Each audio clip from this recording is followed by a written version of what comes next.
Now can you, Linda? I think you should be able to hear me now. I forgot to turn the mic on. There. Okay, so anyways, go back. We're starting on a new chapter today, chapter 6. Let me know if you can't hear me, Linda.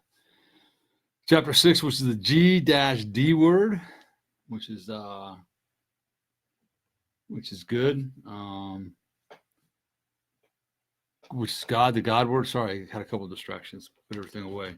The G-D word for God, the God word, and I left it a dash because so many people, especially survivors of almost every kind of abuse that are new to the journey, when they hear the word God, they just cringe, and they go, how can a God that's supposed to love me allow all this stuff to happen to me? So the G-D word is what this chapter is.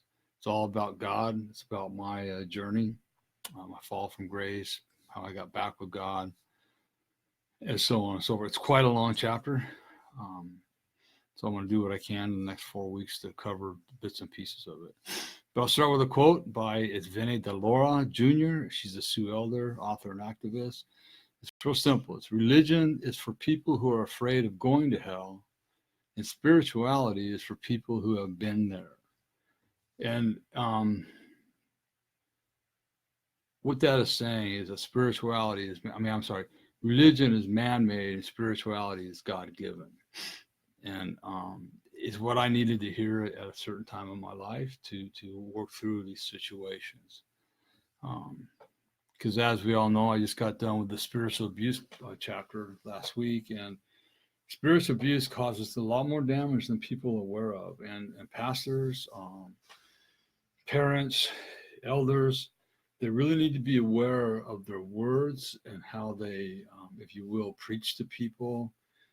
A lot of them, not all of them, but a lot of them still preach that condemnation message, and that's going to turn a lot of people away. And I still deal with a lot of those coming through the doors that are dealing with that, not necessarily from my church, but they're dealing with that.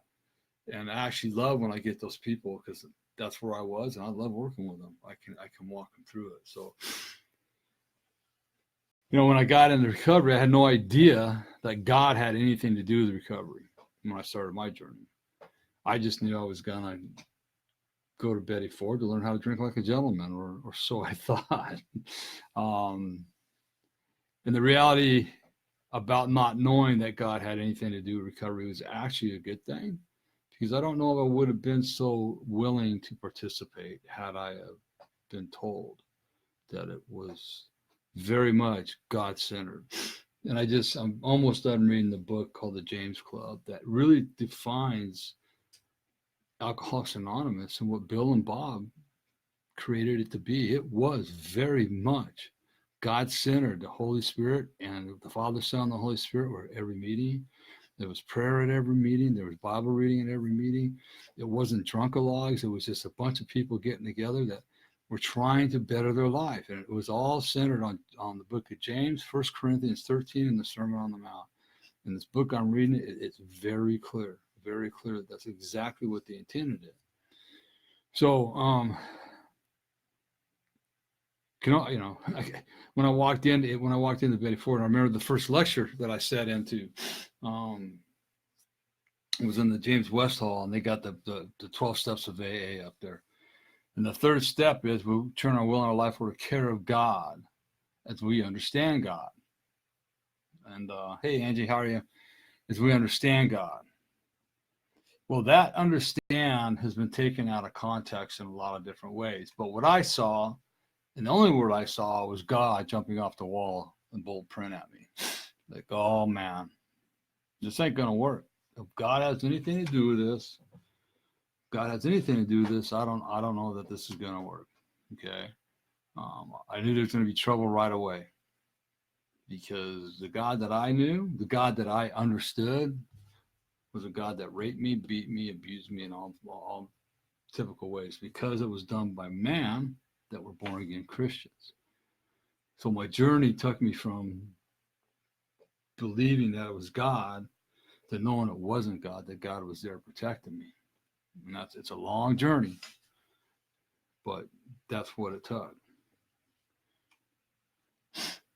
But even though I saw that and I was frustrated with it, I heard some words when I first started coming. Excuse me, I had the flu all night last night, so I still got a little stomach issues. But I heard some words when I first started coming, and that is, you just have to be willing and open-minded, Randy. If nothing else, I just want you to stay willing and open-minded on this whole journey. Just don't shut the door on anything. And that is the key for me to recovery. Now, I'm talking recovery, and some people are going to listen to this later on down the line. Well, drugs and alcohol, I didn't do that. I'm not talking about just drugs and alcohol. Recovery is not just drugs and alcohol. Remember, the drugs and alcohol, gambling, pornography, overspending, overeating, they're all just symptoms of these underlying issues, which I talk about in my book. They're just a symptom. Okay. So I had to remain open-minded to receive all of this.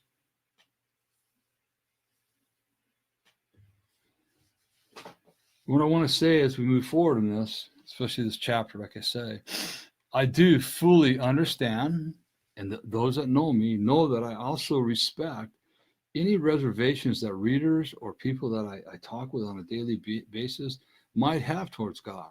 I understand it because I was there. And I often will take people on a little bit of a journey that makes it very clear how God was everywhere in their life throughout their worst times. So the higher power, most of the AA groups replace the word God with higher power. Now, step two is we came to believe that a power, capital P, power, can restore us to sanity. That power, as was intended by Bill and Bob, and as it is said in the big book, we will talk about God, not as we understand God, but of God. That P, capital power, is God. It is God. Okay? So what's happened is with a higher power, right? And the reason they did that is because religion and religious leaders have spiritually abused so many people. Okay? And originally they had the word Jesus Christ in there, but they took that completely out, which I will say I understand, because I think it would have been really, really hard. I had a hard enough time with God. I at least had a concept that maybe there was a God because of all the beauty I was surrounded by all my life, right? But Jesus Christ is another sore subject, and it was for a lot of people.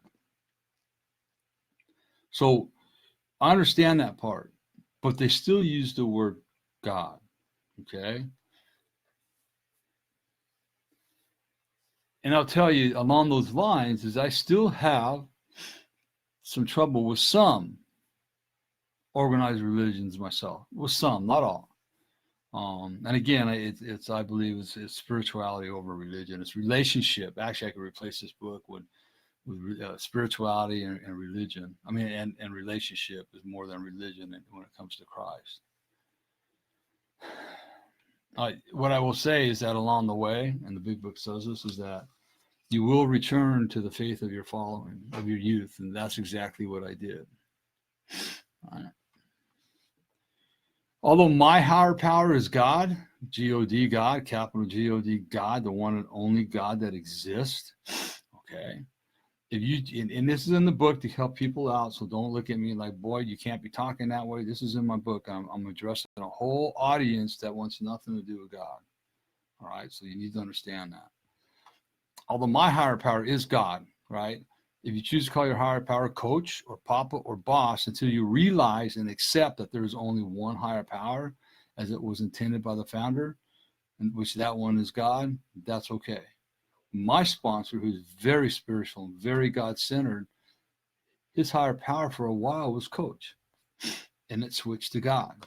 He often says that God should be called breath. And I recently did a reading about the Holy Spirit, and I'm not real good with Greek words, but in the Greek and Arabic writings about the Holy Spirit, the words that they were using for spirit was actually breath. It actually meant breath, but holy breath is a little bit, as they explained, it'd be a little bit hard. So it's the breath of God. The Holy Spirit is just the breath of God coming down upon us. Okay? So it's getting to that point of knowing that, hey, there is one and only God. The God that I understand today is a God that's loving, kind, caring, compassionate, understanding, discerning, funny, got a great sense of humor, right? All those things. I mean, there's so much more, and it all has to do with the positive attributes. I was told by my therapist I had a hard time when you got to fear God. And I said, why do I want to fear God? I've lived in fear all my life of my mother and my stepfather. And I lived with God all my life. Why do I want to fear God? That's not the kind of God I want. And her knowledge of the Greek translations and stuff, she goes, just replace the word fear with respect. And that I can do, because if I don't respect God, if I don't respect the Ten Commandments, if I don't respect what he wants me to do, then there might be something to fear, right? But out of respect, see, I was a child raised on fear, not out of respect and love. And when I work with people, do you want your kids to fear you or respect and love you? And I know me, my grandmother that I loved unconditionally, I loved and respected her because she showed me that same love and respect. Does that mean I didn't get disciplined? No. But when she disciplined me, it was with a chair in the corner, my nose facing that corner. And I was upset at myself because I knew that I broke my grandma's heart. Okay? So I don't want to fear. I respect God.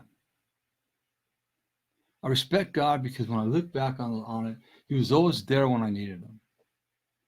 The reality is, even in my deepest, darkest moments, when I called out to him, he always was there. Always got me out of situations I should have never got out of. So look at recovery's tough. I'm working the 12 steps of AA, CR, NA, whatever it is, the 12 steps. There's only one 12 steps as far as I'm concerned, and that's the 12 steps of AA because they are the godfather of them and they are biblically based. It's difficult. At best, it's difficult. And even with all the love and support and wisdom I was surrounded with on my journey. And I can tell you with absolute confidence and certainty that I would not have made it without all the help and support I received. But more importantly, that includes the support from God. Because I can remember about 2 weeks into recovery, I got down on my hands and knees right here in my living room and said, God, I don't want to live this way no more. I don't want to drink no more. I don't want to be this person anymore. I'm tired of it, but I can't do it myself. Please help me. And on that morning, the obsession to drink left me, was gone. Right? But what wasn't gone was 38 years of pain. And that's where God stepped in for me. Absolutely. And when I work with people, if they're not absolutely got God centered in their life, when they go to step 4 and 5, I personally won't let them proceed because that's when we'll lose them. Because there's so much you got to look at, and only God gave me the wisdom, the courage, and the strength to work through 38 years of pain, 38 years of scars that are so deep. There's some of them are still coming up. Okay? So you've got to have God. Now, I will say that in the very beginning, I wasn't ready for the word God, but it was funny. I sat down with an old timer one day talking about step 2, and he goes, Randy, you're talking about step 2, and nowhere in step 2 does this have the word God, but all you're talking about is God. I go, well, I guess I'm ready to talk about God then, right? So it went back and forth with me for a higher power, God. I knew who my higher power was. I mean, I had so much evidence from my past life that there was no way I could deny God. And if I did, all I had to do was think about the feeling I got from surfing or hiking. You know, I mean, that feeling of oneness with nature and with God. I mean, um, nature stood in for a deity until I was ready to heal from the spiritual abuse of my childhood. I can remember going up to the Sierras with my kids, and we go fishing or hunting, and I get up there on one of the mountainsides, and I would just lay there. And you know, right before my father died in '69, we were supposed to go up there for a week hiking. So I love going up there. It just brings back memories of my father. But I can remember laying on my back and just looking at the clouds dance across the sky, and you can hear you can hear the wind blowing through the trees, and the smell of the pines and the campfires, and at nighttime the Milky Way and the stars. It's like, how can there not? How can there not be a God when there's such beauty up here? It's hard to deny. And anybody that does, I think they're lying to themselves. I think they're just afraid. They can't buy the concept of a God that loves them because they've been abused so bad in their life. Okay? When we hurt emotionally or spiritually, what happens a lot of times for me and a lot of we tend to retreat within ourselves. We just withdraw within ourselves because we don't think we can trust anybody. So we're working through it ourselves a lot until we get to the point where we can trust somebody. But remember, when the people we trusted the most in our life, the most that love us and take care of us, are the very ones who hurt us, we start to have trouble trusting others.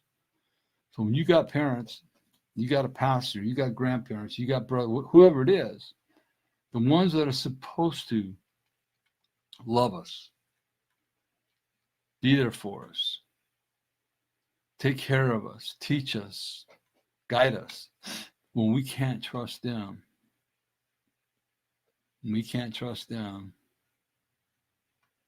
who are we going to trust? So we have this big wall up against us, right? Or around us, not against it, around us. And we just don't want to trust people. We have a hard time trusting people. But I had to learn, and my therapist told me this was the smartest thing she ever said. And I also will tell you, and she knows it, I wanted to slap her head right off her shoulders when she said it. She says, Randy, people are going to hurt you, lie to you, break your trust. That's what people do. There's nothing you can do about it. You need to quit taking it personally. Man, that was hard. But the truth is, people are. So am I going to let what people say or do keep me from recovering and moving forward?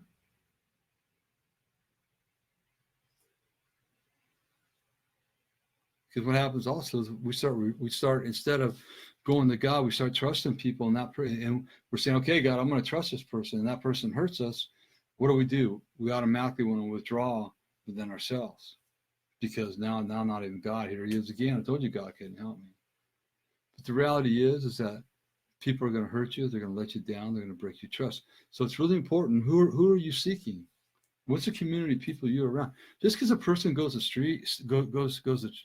church, or is an AA or recovery, that doesn't mean that they're trustworthy. Here's a question for you.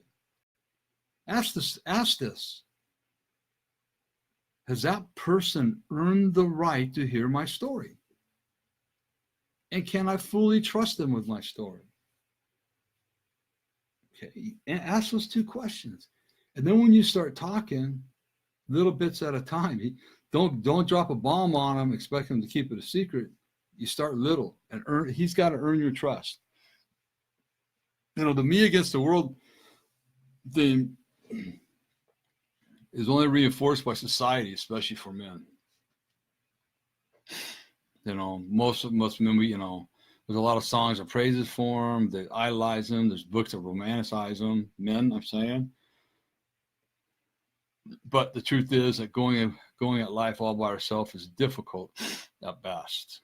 Okay. As I just talked about, we turn to other people. They inevitably let us down sooner or later. I've been let down so much in AA, so much in church, since coming back. Don't take it personally. It's just what people do. They don't know any better. Christ said, forgive them for they know not what they do. As he's hanging on the cross.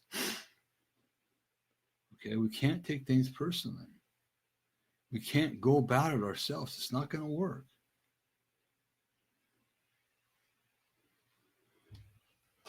Sometimes when we turn to these people that inevitably let us down sooner or later, it's not because they're bad or untrustworthy, but I want you to think about this.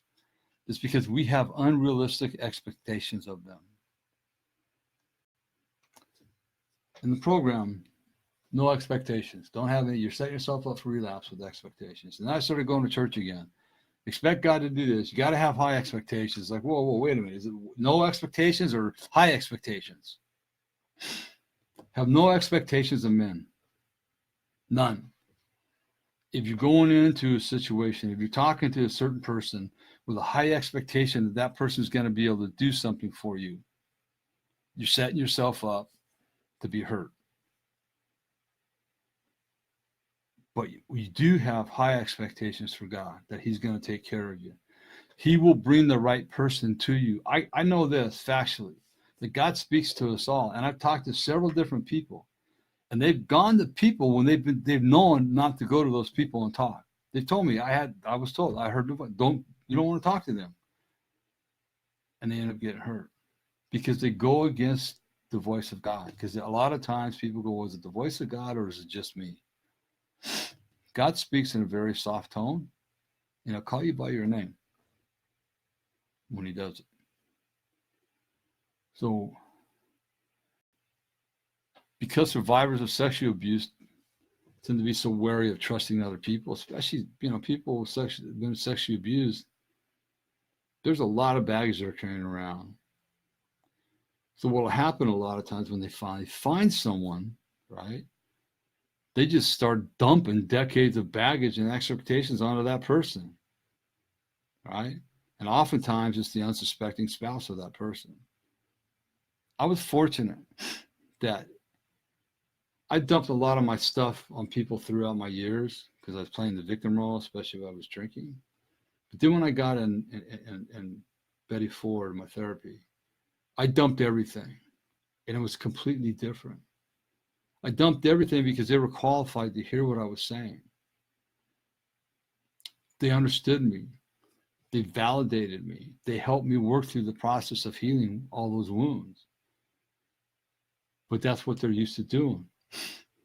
There's a thing called secondary trauma.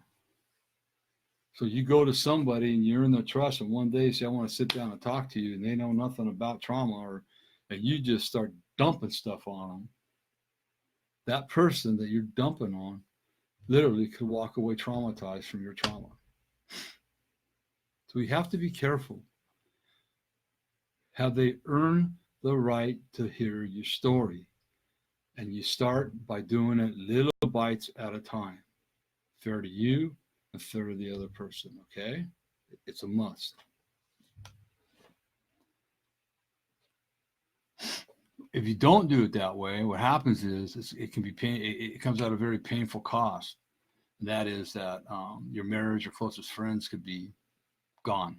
You could ruin your marriage. You could, some of your closest friends will want nothing to do with you, because you had these expectations and they didn't meet them. And so you go, well, I thought I could tell you something. I thought I could trust you, and they don't. They break your trust. And next thing you know, you guys are in a battle of friendships, which isn't good. Not everybody needs to know your story. Remember that even Jesus says, we're not meant to do life alone. It's right in the Bible. We need to, what's a community that you're hanging out with? We are social beings by nature. So what is the community that you allow yourself to be a part of? My community that I used to hang with, they were partying, they were a successful businessman. They taught me the way of the world, which I followed and got in a lot of trouble. And at one point, then it quit working. When you get in recovery, what do you got to change? You got to change everything. Oh, my friends? You got to change your friends. You got to say goodbye to longtime friends sometimes. And the reality is, when you look at it, are they really friends? You need to ask yourself that question. Are they only friends when you got something that they want? Are they friends when you're in need? There's a lot of questions you need to look at. In order to heal, and dealing with it is not healing with it, people. In order to heal, you've got to stop trying to do everything by yourselves. Okay? When we turn our life over to God, however we understand him, and I would encourage you to wipe away everything you learn about God if you're struggling with him. I would encourage you to just wipe the slate clean with God, about everything you know about him, and get with somebody that's loving, kind, caring, compassionate, forgiving, and sit down with that person. I've done it with quite a few people, and start talking about God, asking questions about God. Well, what do you think God is? Or what about this time in your life? Where was God then? And there's ways to bring people back to God that are really gentle, and at least get them thinking on the right path. Well, you know what? Maybe God is real. I mean, I didn't think about that. And so there's ways we can do it, because some people are so shut down when it comes to God. It's unreal. People just don't want nothing to do with them. So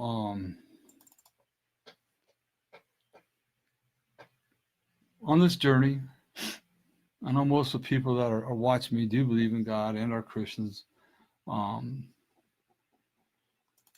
But I also know that some Christians, and quite a few that I have talked to in the past, and even recent, still struggle with God, even though they're coming to church, even though they appear to be devout Christians. Okay, even though they're all of that, they still struggle. And so it's those people that I like working with. It's okay that you struggle. You're a human being. You're going to have doubts. Okay, but don't let that keep you from searching and seeking the God that loves you unconditionally. All right, so that's it for today. Next week, we'll continue on chapter 6. I think I'll be talking a little bit about step 3 in the program. It's a really powerful step. And when done right, if you can't find God, then something's wrong, because it's powerful. Be sure to visit my website, courageoushealers.org. I've got some things happening on the business end of this week, hopefully, that we're really trying to take this to the next level. It's just taking time, and some of the right people are coming in my life right now. So we'll see what happens. No promises. I don't like to make big promises, but I'm working towards it, okay? Remember my life coaching. Please check out the life coaching page, loveyourlifestorynow.com, loveyourlifestorynow.com. We all got hurts, habits, and hangups we need help with. I do hourly rates. I do maybe 3 months, 6 months, and 12 months packages. My wife and I, Kathy and I, we work with marriages. We journey with you on your marriage. I work on addictions, abuse. I do a lot of inner healing, and of course, the spiritual healing as well. Okay. So if you're interested, just go to my webpage, changeyourlifestorynow.com, and fill out the contact form. Usually within 4 hours and not sooner, I'll get back to you. At least reach out and see how I can help you. Okay. And what are you waiting for? It's your life. There's no day like today to start your new life. Everybody's struggling with something. You don't have to struggle. Okay. And believe it or not, the solution is simpler than you believe, but it's going to be a hard journey. That doesn't make a lot of sense, but it's true. Okay, my book is available, Healing the Wounded Child Within. It's available on Amazon, paperback, Kindle, and audiobook. We're wanting to go to the Courageous Healers Foundation is wanting to go to the next level by obtaining a facility here in the Coachella Valley. But we need your help, please. We can't do it alone. If you know someone who has a small office space available and is willing to donate that space or rent or lease it at a minimum cost, please let me know by instant messaging me. If they want to donate it, it'll be donated on an in-kind donation, so they get a full tax write-off on it. And if you'd like to make a one-time donation or be a monthly contributor, visit our website and click on the Donate Now tab. Courageous Healers Foundation is a 501c nonprofit organization. All contributions are tax deductible. You can set up you can do a one-time, or you can set up a monthly contribution on that tab. Okay. So I'll see you all next week. Same time, same channel. Thanks all for visiting. Jane, Jalen, Angie, Linda, always good hearing from you and seeing you. And Kathy, good to see you, although I saw you jumped in kind of late, but that's all right, you're here. So I love you all. And remember, if nobody tells you they love you today, I do. More importantly, God does. Be blessed, and I will see you next week. Bye-bye.